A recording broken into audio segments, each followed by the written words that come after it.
everyone. Welcome to this creative conversation. I am really excited because not only do I get to bring on one of my favorite clients, I also get to bring on an amazing digital marketer today, and that is Jasz Joseph. She is a marketing strategy consultant. She works with marketers who are actually trying to get their marketing done, which is kind of like a dirty little secret among many marketing teams. And I think Jasz and I will touch on that briefly of why do marketers not do their own marketing?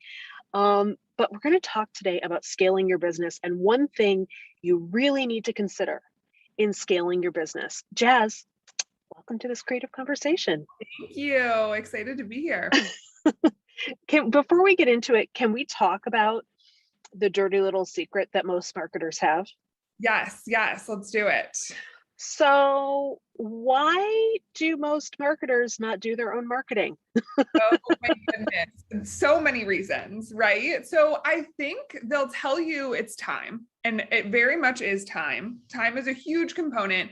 As agency owners, we are so busy building other people's businesses that our business always gets pushed to the back burner. But then I would also say, a lot of times you're too close for comfort. As agency owners, we know marketing, we're good at marketing. And so sometimes you're just too in the weeds and you need to take a step back. It's so much easier to work on other people's businesses because you're just not as close to it. Mm-hmm. A lot of times we're letting perfect get in the way of good. And there's just a lot of mental blocks that come up when marketers try to do their own marketing. That reminds me of like anytime some friends will ask us for advice on things or business advice or life advice. And we'll be like, do what I say, not what I do, which is kind of like a similar thing of it's easier to show people and help people do what you know is right. And sometimes it can be really hard to do it for yourself, which is where someone like you can come in and actually help take that off their shoulders. Yes. And if you're offering marketing services and you're coming at it with that do what I say, not as I do lens, it bumps your credibility down a notch. If you're telling people to blog, to post on social, to be optimizing their website, but you don't have any of that out in the world, it's tough. It's a tough sell, quite frankly. It really is. So this is sort of feeds into today's discussion because we're going to be talking about scaling. And one of the things that I notice a lot in business is when I work with clients who are they're either consultants, they're coaches, or they're creatives, and they usually hit a revenue plateau. Part of that is because they're still trading time for money, and that will naturally bump you up against a specific number depending on what what you're asking for. Part of that, though, is they don't have time to do the things we're talking about, to do the marketing. And part of it is that they don't have systems. Yeah. And systems, as you and I know, are absolutely critical to scaling a business. I would say typically beyond $150,000 a year. But when we get into the multiple six figures and certainly into seven figures, if you are not putting systems in place, you are going to hustle, drive yourself into the ground. People are going to be confused working with you. You're not giving an ultimate client experience to the people who come in. Jasz, what do you think is one of the most important systems that we need to have when we are growing our business? Yes. The first thing that I onboard all of my clients, quite frankly, all of my friends onto is a CRM. What is a CRM?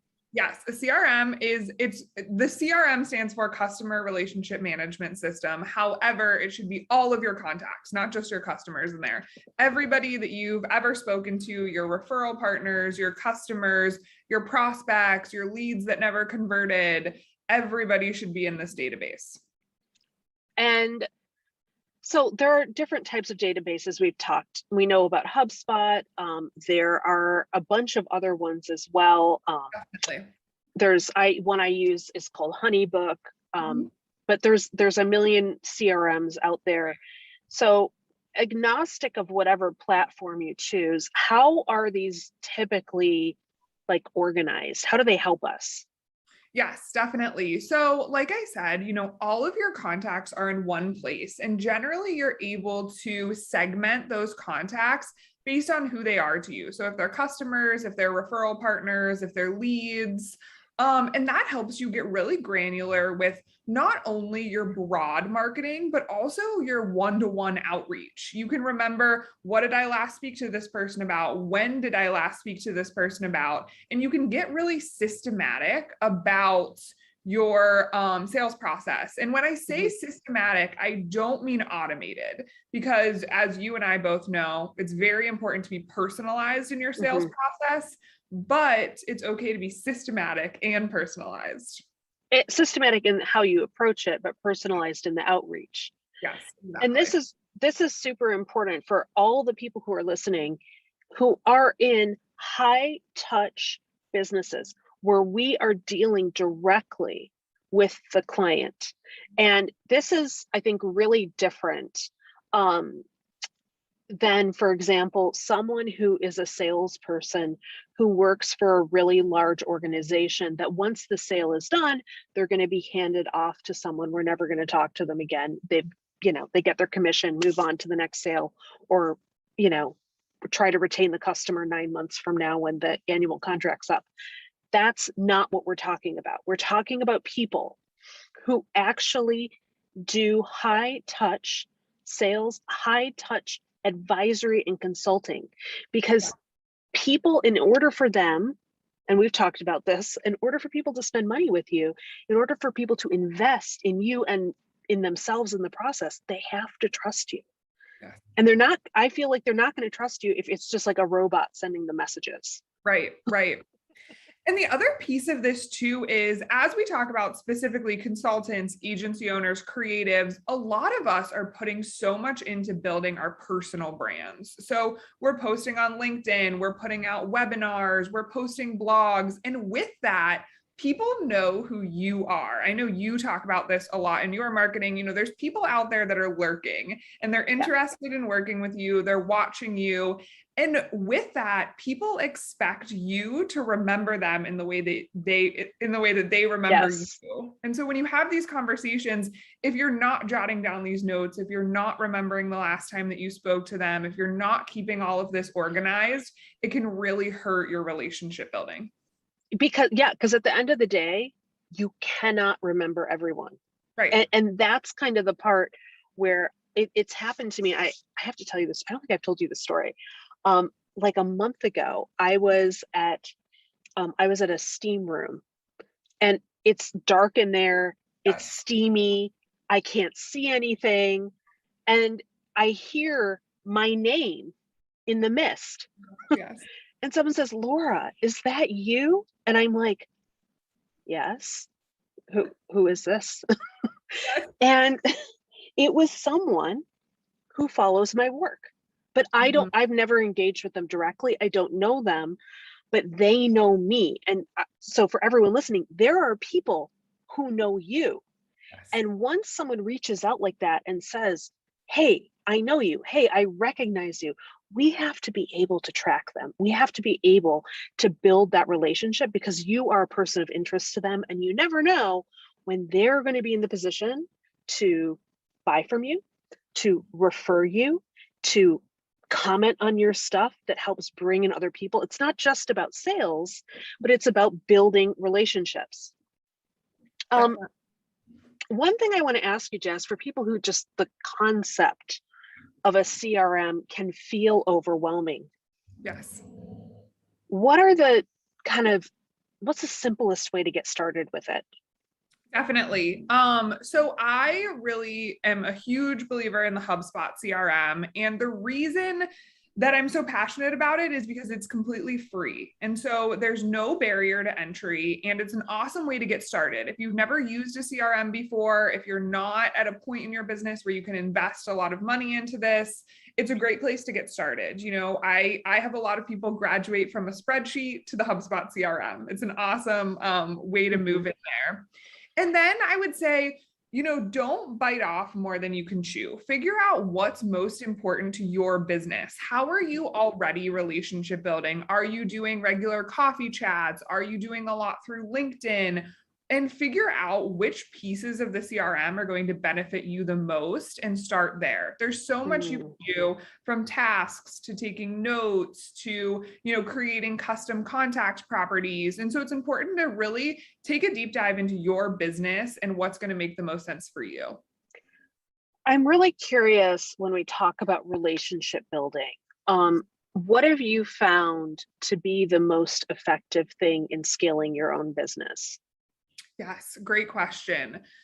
Really, I think the cross-platform touch has been huge for me. And so a lot of my connections I will initially make via LinkedIn, but then if I can move them to a more personalized platform like email, where it's really that one-to-one communication, or if they can be seeing my content both in their inbox and on LinkedIn, I found the most success when I am touching people across numerous platforms. And so I love that. another awesome piece too of any good CRM is going to integrate with your website. It's going to integrate with your email marketing campaigns. And so you'll really be able to fully see, when are people visiting my website? When are they engaging with my other forms of content?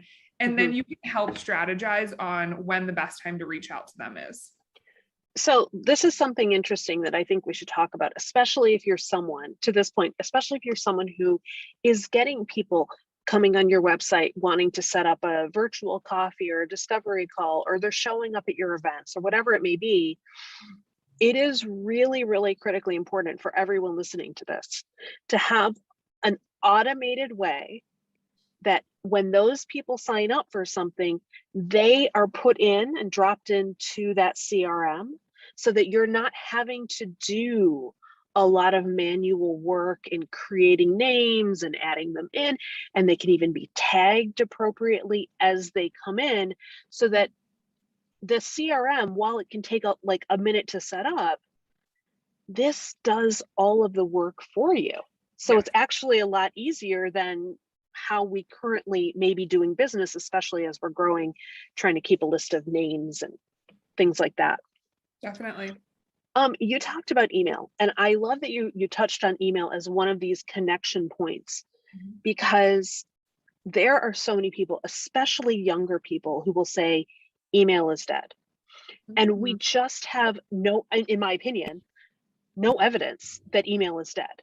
We have, in fact, every time I send an email out, usually there is some sort of result where there's usually someone coming in to want to purchase something, someone incoming want to have a call with me.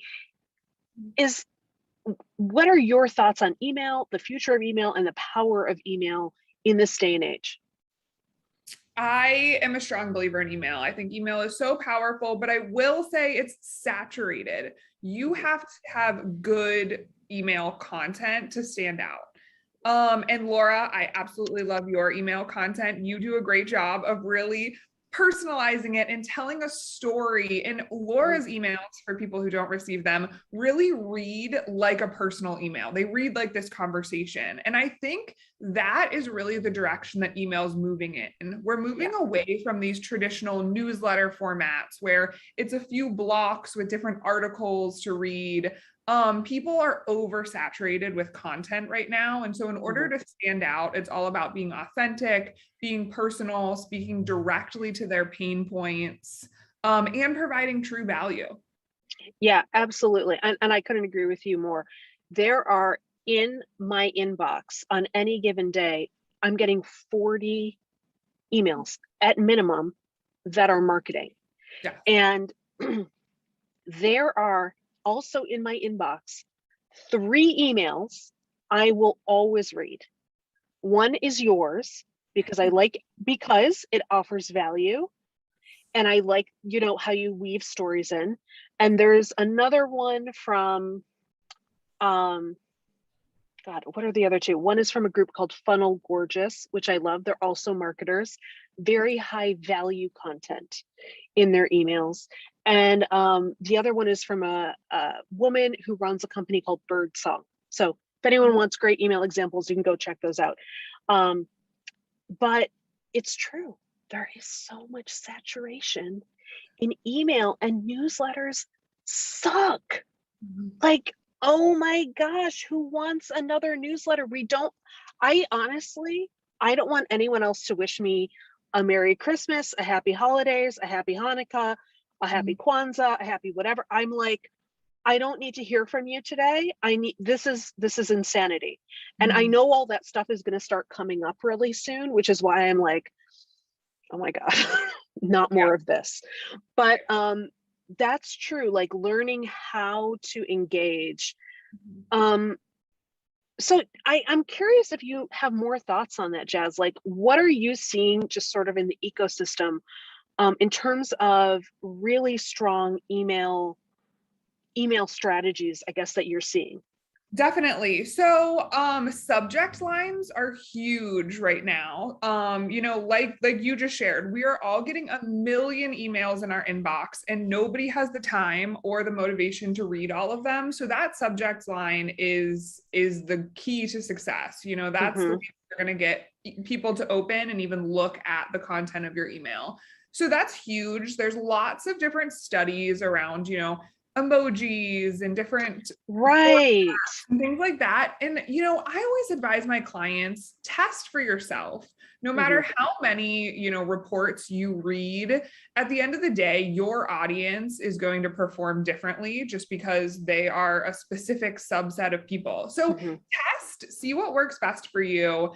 Another thing I've been noticing is as far as formatting goes, the simpler the better. Again, like we really want these emails to feel like they're one-to-one communication. We're moving away from these highly designed emails Yeah. to just plain white background, black text. And those are Yes. also really performing much better. It's really funny. I know Squarespace came out with their sort of like, and Squarespace websites are beautiful. One of my websites is built on them, but they came out with this whole new email system saying we're going to make emails beautiful.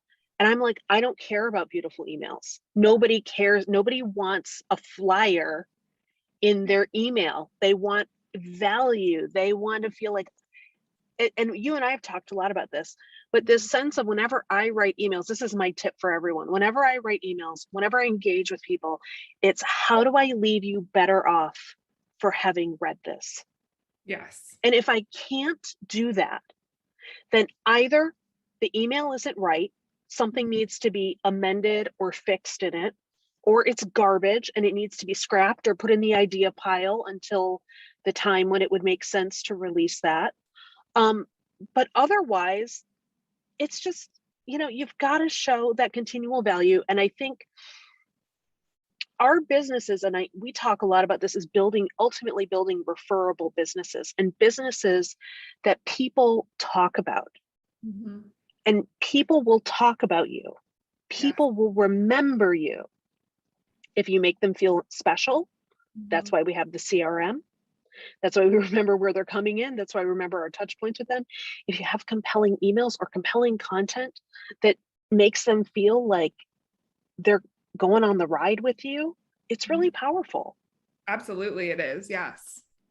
I love it. So Jazz, okay, I'm just curious, do you have, in terms of scaling, what has been like the game changer for you in your business and scaling your business? Yes. Oh, that is such a good question. And it's so much trial and error. I would say that networking and community building has been absolutely huge for me. Hmm. I have some key groups that I know my target audience hangs out in, and I know that I can provide a lot of value to. And anytime I have a new piece of content or I have a new event or things of that Hmm. nature, I'm pushing it to these groups in the least salesy way possible, right? Again, Yeah. it's all about being super high value, but you can't build a business on your own. It's absolutely impossible. You need a team, you need supporters, you need referral partners, and Hmm. that has just been absolutely huge for me. Anytime I'm able to take a step back and figure out where people are hanging out, what people are doing, Yeah. it naturally flows. I think that is so important. Finding your tribe. There's this sometimes I think we can, and I'm not going to say this is a bad thing. It does happen eventually, but I think sometimes people will try to create their tribe or create demand. And you can go that route, but it is so much easier to go find the need in the market and find the community that's hungry for you and hungry for what you have to offer, or just maybe great sources, referral partners, people to keep in touch with. That's going to be make building a business way easier than trying to create everything on your own and do it on your own. Certainly there are people like, the Oprahs of the world, for example, that have their own tribes, but those were not built in a day. Those take years to develop. I will say for me, one of the best strategies I have found to gain clients is actually a speaking strategy. So I will join different communities and get involved, and then I'll say, hey, can I speak to the members? Yeah. And usually, because speaking is one of my strengths, I play to my strengths. So I would say to everyone who's listening to this, what is your strength? Right. Where do you shine? How do you shine? Are you a phenomenal writer? And if you're not, hire someone like Jasz who can help you be a phenomenal writer in the background. Are you a phenomenal speaker? Are you a phenomenal networker? Everyone has unique skills to help you rise. It's about figuring out what yours are and then using those to your best advantage. Yes, definitely. Jasz, where can people learn more about you and what you do? Definitely. My website is jazzrae.com. That's JASZRAE.com. And also connect with me on LinkedIn. I would love to hear from you. Awesome. Thank you so much for joining this Yes, creative thank conversation. you. This was so fun.